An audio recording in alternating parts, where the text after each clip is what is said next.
Hello बच्चों। तो आज हमारा लेक्चर नंबर 2 होने वाला है। ओके। तो जो कि हम स्टार्ट करने वाले हैं conservation of forest and wild life. इससे पहले हमने काफ़ी सारी बातें सीखी। चलिए अभी हम अपना स्टार्ट करते हैं lecture number 2, conservation of forest and wild life. किस तरह से हम अपने फॉरेस्ट को और वाइल्ड लाइफ को कंजर्व कर सकते हैं, क्या स्टेप लिए गए हैं गवर्नमेंट के द्वारा। चलिए सभी बातों को समझेंगे। The protection, preservation, management, or restoration of wildlife and of natural resources such as forests, soil, and water is known as conservation. तो कंजर्वेशन किसे कहते हैं? कंजर्वेशन कहते हैं कोई भी चीज़ को प्रोटेक्ट करना, उसे प्रिजर्व, उसे बचाना, उसका मैनेजमेंट अच्छे से मैनेज करना, और रिस्टोरेशन, उसका जो जनसंख्या बढ़ाना या उसे खोए हुए को फिर से लाना, of wild life and natural resource. तो किस किस चीज़ों को इसमें बताया गया है? वाइल्ड लाइफ मतलब जानवर, पक्षी, ये सब जो होते हैं ये सभी, और नेचुरल रिसोर्सेस मतलब नेचर से जो हमें रिसोर्सेस मिलते हैं। तो इन सभी को कंजर्व करने के लिए कंजर्वेशन का मतलब होता है यही, प्रोटेक्ट करना पड़ेगा, इन्हें प्रिजर्व करना पड़ेगा, अच्छे से मैनेजमेंट करना पड़ेगा, और रिस्टोरेशन। ओके। तो इस प्रोसेस को हम कंजर्वेशन कहते हैं। The variety of life on earth is commonly refer as a biodiversity. तो वेराइटी प्रकार के जो है हमारे अर्थ पे लिविंग बींग्स होते हैं, काफ़ी लाखों प्रकार के जानवर, पेड़्स, पक्षी होते हैं, तो इसे कहते हैं biodiversity. Biodiversity play an important role in functioning of food chains and food webs. In fact it help to maintain the ecological balance of ecosystem. तो कहता है ये जो बायोडाइवर्सिटी है ये काफ़ी इम्पोर्टेंट है। बायोडाइवर्सिटी मतलब आप समझ जाइए, जो जितने भी पेड़ पक्षी हैं, लिविंग बींग्स हैं, ये हमारे लिए काफ़ी इम्पोर्टेंट है, क्योंकि यह जो है फूड चेन जैसा कि हमने देखा था कि हर एक पक्षी, हर एक पशु एक दूसरे पे निर्भर हैं अपने खाने के लिए और सरवाइव करने के लिए, तो उसे कहते हैं फूड चेन। तो वो फूड चेन पे एवं एंड फूड वेव दोनों पे हमारे क्या बायोडाइवर्सिटी निर्भर है, और ये बायोडाइवर्सिटी के कारण ही आज हम भी जिंदा है। It help in maintain the ecological balance of this ecosystem. Okay. तो बायोडाइवर्सिटी जो है वो हमारे अर्थ के बैलेंस को, इकोलॉजिकल बैलेंस को मेंटेन करने में हेल्प करता है। अब देखिए international day of biological diversity 22 मई को मनाया जाता है। At present many human activities are causing a large scale extinctions of many species of plants and animals. तो आज ह्यूमन एक्टिविटी के कारण काफ़ी सारे जानवर और पक्षी और पेड़ पौधे हमारे खो दिए, जिसे अब हम नहीं पा सकते दोबारा। उनका जो है अब जाति ख़त्म हो गया इस धरती पर से। This is affecting the functioning of cellular ecosystem. तो हर एक चीज़ इम्पोर्टेंट है, एक एक चीज़ इम्पोर्टेंट है जो नेचर ने बनाई है खुद के लिए, या जो नेचर के नेचुरल रिसोर्सेज। तो उसमें से अगर एक भी हमारा डैमेज हो जाएगा तो डायरेक्टली इनडायरेक्टली हमें अफेक्ट करेंगे। The preservation of species and their habitat is important for ecosystem to function. तो इकोसिस्टम को अगर आपको अच्छे से फंक्शनिंग करना है तो इसलिए आपको इसे प्रिजर्व करना पड़ेगा, उनका कंजर्वेशन करना पड़ेगा। Yet the pressure to destroy habitats for timber, illegal hunting and other such challenge are making conservation a big struggle। तो किस तरह से हम नेचर को अफेक्ट डालते हैं, देखिए पेड़ काटते हैं, जानवरों का हंटिंग करते हैं, तो ये सभी एक प्रकार से डायरेक्टली इनडायरेक्टली हमें ही जो है इसका भुगतान भी करना पड़ता है, हमें इसका, हमसे ही ये बदला भी लिया जाता है नेचर के द्वारा। तो कहता है ऐसे ही हम पेड़ काटते हैं, जानवरों की हंटिंग करते हैं, शिकार करते हैं, तो ये सभी जो है हमें खुद ही नुकसान पहुंचा रहे हैं, हम ह्यूमन बींग्स को ही नुकसान पहुंचा रहे हैं। और ये कंजर्वेशन के लिए एक बहुत बड़ा स्ट्रगल हो गया कि हमें कंजर्वेशन किस तरह से हम बचाएं। पेड़ काटना ये सभी एक बहुत बिग प्रॉब्लम है। Conserving biodiversity is very important as each group of organism has its own important role to play in ecosystem।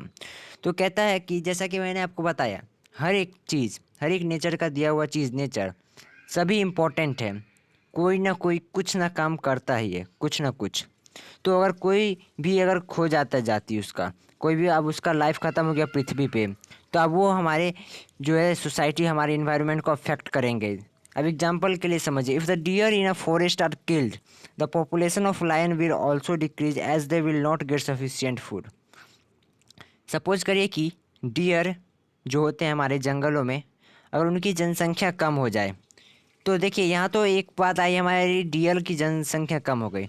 अब डियर की जनसंख्या कम होने के कारण हमारे लायंस की भी जनसंख्या कम हो जाएंगी, इसलिए क्योंकि लायंस का जो है फूड स्टोरेज वो हमारा डियर, ये फूड वो डियर पे ही अधिकतर अटैक करता है, क्योंकि डियर का जनसंख्या ज़्यादा है।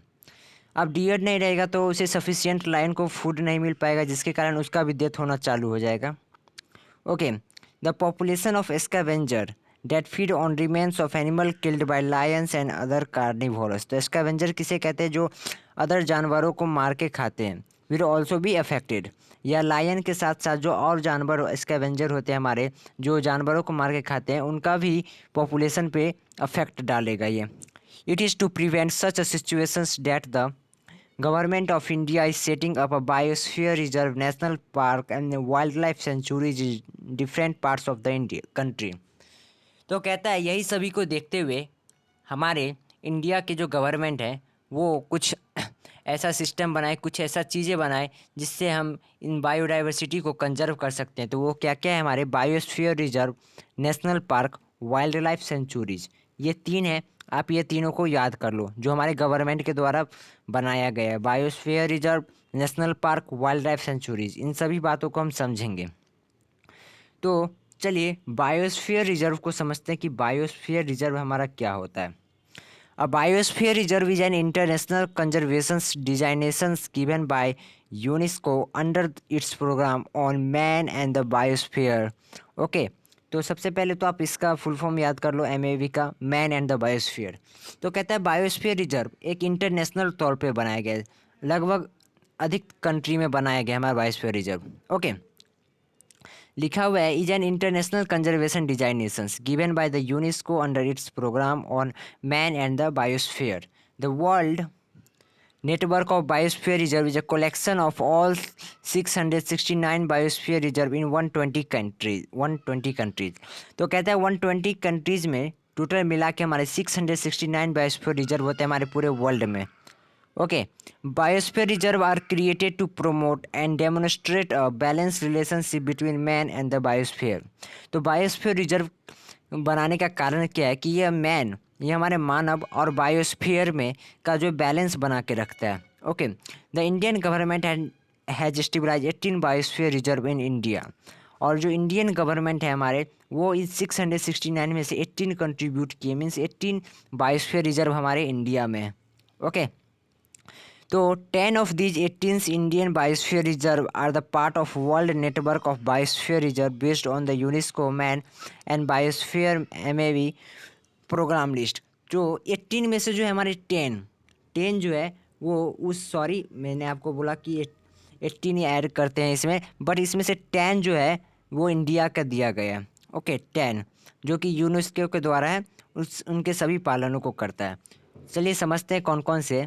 सम of these are Nilgiri biosphere reserve, Nanda Devi biosphere reserve, Sundarban biosphere reserve and Gulf of Mannar biosphere reserve. Okay, तो बायोस्फीयर का टॉपिक हमारा ख़त्म होता है। अब हम पढ़ते हैं नेशनल पार्क कि हमारा नेशनल पार्क क्या होता है। A national park is a reserve of land usually declared and owned by a national government. It is a protected from most human development work and pollutions। तो कहता है national park हमारे Indian government के द्वारा बैठाया गया है, जिसका काम है कि वह human development work, it protect from most human development works and pollutions. तो वह नेशनल पार्क में हमारे क्या रहता है, उसमें हमारे पेड़ और पक्षी जानवर रहते हैं जो कि उनको ह्यूमन डेवलपमेंट से बचाया जाता है।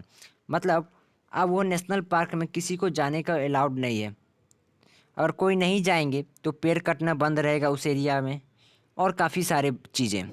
तो इससे हमारे वहाँ के जो एनिमल्स और पेड़ पौधे रहेंगे उन पे एक तरह से खतरा नहीं रहेगा हम ह्यूमन से। ओके, नेशनल पार्क की यही विशेषता है। और काफ़ी सारी चीज़ें पढ़ते हैं नेशनल पार्क के बारे में। National parks being protected area help in conservation of endangered species of animals as well as plants. They are therefore very useful। The Jim Corbett National Park was the first national park in India। It was established in 1935। तो gym Corbett national park हमारा first India में stabilise किया था 1935 में। तो आप suppose कर सकते हैं कि 1935 हमारा कब था, आज़ादी से पहले ही हमारा यह Jim Corbett national park stabilize किया गया है। तो ये आप याद कर लो इस नेशनल पार्क का नाम। ओके, आप देखिए यहाँ पे कुछ कुछ हमारे एड्रेस हैं, कुछ नेशनल पार्क है जो कि आप याद करते जाइए क्योंकि ये पूछे जा सकते हैं। The Kaziranga national park has 2/3 of the world's great one horn rhinoceros populations. तो काजीरंगा नेशनल पार्क की क्या विशेषता है कि वर्ल्ड का 2/3 राइनोसोरस यहाँ पे पाया जाता है। Okay, among the protected area in the world, Kaziranga boasts of the highest density of tigers and was declared a tiger reserve in 2006. The park is also home to large breeding populations of elephants, wild water buffaloes and swamp deer. Okay, तो काफ़ी सारे चीज़ों हमारे Kaziranga national park में पाए जाते हैं, काफ़ी सारे जानवर, और काफ़ी सारे जानवर और पक्षी पेड़ पौधे के लिए ये हमारा एक बहुत ही बड़ा सपोर्ट है। काफ़ी सारे चीज़ इसके अंदर प्रोटेक्ट रहते हैं। ओके, अब 2006 में जो है इसे टाइगर रिजर्व के नाम से डिक्लेयर कर दिया गया, तो ये भी आप याद कर लो। देखिए Bandipur national park BNP is one of the India's best protect non protected areas and is an important reserve for the project tiger. तो बांदीपुर नेशनल पार्क में जो हमारा मेन टारगेट था वो टारगेट था project tiger. It is located in Karnataka and south India.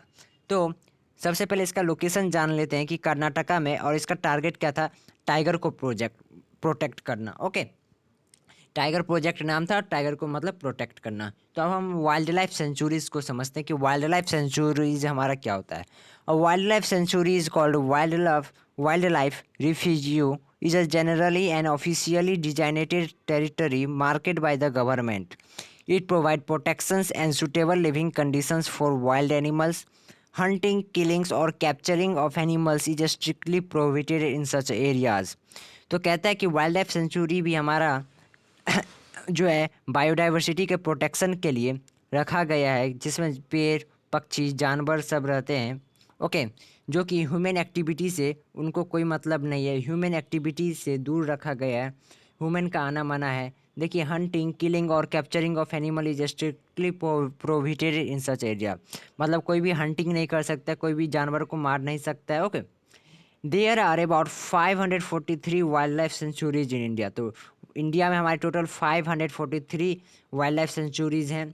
These aim to protect the habitat of wild animals so that they can be live safely without any harmful human interventions. तो कहता है कि ये जो हमारे हैं इनका एम क्या है, तो ये एम आप यहाँ से लिख लो क्योंकि ये पूछे जा सकते हैं एम इनका। तो this aim to protect the habitat of wild life so that they can live safely. तो यह उन्हें एक ऐसा इन्वायरमेंट देता है उस पेड़ पक्षी जानवरों को जो कि उनको जो कि उनको चाहिए। उन्हें थोड़ा भी डर नहीं रहना चाहिए, थोड़ा भी डर क्रिएटेड नहीं रहना चाहिए कि कोई ह्यूमन एक्टिविटी हमें डैमेज कर सकता है, कोई हंटिंग मुझे कर सकता है, कोई मुझे मार सकता है। तो वो एकदम आराम से अपनी ज़िंदगी को जीते हैं, वही उनका मेन टारगेट है हमारा वाइल्ड लाइफ सेंचुरी का। अब कुछ वाइल्ड लाइफ सेंचुरी के बारे में पढ़ते हैं। Jayakwadi bird sanctuary situated in Aurangabad and Ahmednagar district in Marathwada region of Maharashtra. तो जयावादी बर्ड सेंचुरी जो है हमारा, वह उसकी विशेषता क्या है, चलिए समझते हैं। The presence of Nath Sagar lake in the sanctuary makes the surrounding areas rich in aquatic flora and fauna. अब नाथ सागर लेक जो है हमारे, उसमें काफ़ी सारे एक्वेटिक फ्लोरा एंड फौना, काफ़ी सारे हमारे जो फ्लोरा मतलब जानवर पाए जाते हैं पानी के अंदर, वो रहते हैं। बहुत बड़ा स्टोरेज हमारा, और काफ़ी जो पेड़ हमारे विभिन्न विभिन्न प्रकार के पाए जाते हैं समुद्र के अंदर या कोई भी लेक के अंदर, तो काफ़ी सारी मात्रा में स्टोर किया गया है इस लेक में, नाथ सागर लेक में। Okay, it attract many species of residents and migratory birds. तो यह है काफ़ी सारे जो माइग्रेटरी बर्ड्स होता है हमारे, जो एक प्लेस से दूसरे प्लेस या एक कंट्री से दूसरे कंट्री जाते हैं। ओके, काफ़ी पक्षियों को अट्रैक्ट करके रखा है, अपने पास पकड़ के रखा है कि मतलब वो ऐसा कंडीशन, ऐसा फेवरेबल कंडीशन देता है कि पक्षी आके खुद इसमें रहना चाहते हैं, अब खुद पसंद करना चाहते हैं रहना है। कोई they are nearly 200 species of birds in this area. लगभग 200 प्रकार के बर्ड्स पाए जाते हैं इस एरिया में, including more than 70 species of migratory birds, जिसमें 70 लगभग 70 जो है हमारे विभिन्न विभिन्न प्रकार के माइग्रेटरी बर्ड्स पाए जाते हैं। सोचिए कि 70 प्रकार के अलग अलग पक्षियों जो है हमारे यहाँ पे आते हैं रहने के लिए, including more than 70, more than है। Okay, out of this 45 major species belong to birds of international migration. इस 70 में से हमारा जो 45 है वो इंटरनेशनल माइग्रेशन मतलब दूसरे देश से आने वाले पक्षी होते हैं इन 70 में से। आप सोच सकते हैं कि काफ़ी बड़ी बात है ये हमारे लिए। नाथ सागर लेक में काफ़ी इम्पोर्टेंट लेक है। कहा गया कि इन 70 माइग्रेटरी बर्ड्स में से हमारे जो है 45 इंटरनेशनल हैं। अब है हमारा notable amongst these migratory birds are. अब कौन कौन से लगभग माइग्रेटरी बर्ड्स हैं हमारे? Cranes, flamingos, Brahminy ducks, pochard teals, pintails, pigeons, shoveler, godwits, sauces, glossy ibises et cetera. तो कुछ नाम याद आप रख लो, पूछ सकते हैं। This sanctuaries is also habitat for resting of local residents birds. और माइग्रेटरी बर्ड्स के साथ साथ ये जो हमारे उनके अगल बगल में जो नॉर्मल बर्ड्स हमारे होते हैं उनके लिए भी एक बहुत बड़ा घर है यह नाथ सागर लेक। ओके, तो आप देखें जैसा कि नाथ सागर लेक हमारे कितने बड़े इनकी विशेषता है, तो नाथ सागर को तो आप आराम से याद रख लो और इनके कुछ पॉइंट्स याद रख लो। अच्छा, जो हमारा है Gahirmatha turtle sanctuary in Odisha is a breeding ground for the giant olive ridley turtles. They travel all the way from the Pacific Ocean to mate and lay their eggs here। देखिए ये हमारा एक सेंचुरी है, गहीर मठा turtle century. Turtle century मतलब कछुओं के लिए ही, कछुए लगभग पाए जाते हैं। अब देखिए कहते हैं कि पैसिफिक ओशियन से, सोच सकते हैं कि पैसिफिक ओशियन हमारा कितना दूर है, वहाँ से आते हैं हमारे ये पक्षी इन सेंचुरी में अपने अंडों को देने के लिए, जैसा कि आप देख सकते हैं। तो काफ़ी बड़ी बात है। सोचिए कहाँ कहाँ से हमारे कछुए आते हैं, कहाँ कहाँ से हमारी पक्षी आती हैं रहने के लिए हमारे देश में या कोई भी अलग देश में। क्यों? क्योंकि वहाँ पर उनको फेवरेबल क्लाइमेट वहाँ पे वैसा मिलता है, फेवरेबल उनको वैसी चीज़ चाहिए जो उनके लिए अच्छा हो, समझे? तो गरीमथ टर्टल सेंचुरी जो कि ओडिशा में पाया जाता है। ओके, तो कहता है कि पैसिफिक ओशियन से आए जाते हैं यहाँ पे अब कछुए जो कि अपने अंडे को छोड़ने के लिए। तो आप फ्लोरा एंड फौना को समझते हैं कि ये हमारा क्या होता है। Flora refer to all plants life occurring in an area or over a time. It refer specially to a naturally occurring or indigenous plants life. तो फ्लोरा प्लांट को कहा जाता है एक तरह से वैसे प्लांट्स को जो इंडिजीनियस या नेचुरली occurring की मीन्स उसे कोई रोपने के लिए नहीं जाता है, वो खुद ब खुद उग जाते हैं, वो खुद ब खुद अपना ग्रोथ करते हैं। जैसा कि आप देख रहे होंगे कि जंगल, ये जंगल कोई ऐसा नहीं है कि आदमी ने इसे लगाया, ये नेचुरल ही हुए। ओके, अब फौना समझते हैं। Fauna is all of animals life on a particular region or over a time. The term fauna refer to a typical collection of animals found in a specific places or at a specific time. India has over 2,000 species of birds, over 500 species of reptiles and amphibians, or around 30,000 species of insects, including the colorful butterflies. तो fauna जो है refer किया जाता है animals को fauna कहा जाता है। ओके, अब इंडिया में जो है 500 से ज़्यादा 500 से ज़्यादा रेप्टाइल्स जो हमारे ज़मीन पे रेंगते हैं उस तरह के जानवर 500 से अधिक उनके स्पीसीज़ हैं। 2000 से अधिक हमारे स्पीसीज़ प्रकार अलग अलग प्रकार के बर्ड पाए जाते हैं। 30,000 के ज़्यादा हमारे अराउंड जो है इंसेक्ट डिफरेंट कलर्स के पाए जाते हैं, डिफरेंट वेराइटी के इंसेक्ट। अब रेड डाटा बुक जिससे हम पढ़ने वाले हैं अगले वीडियो में। Thank you very much.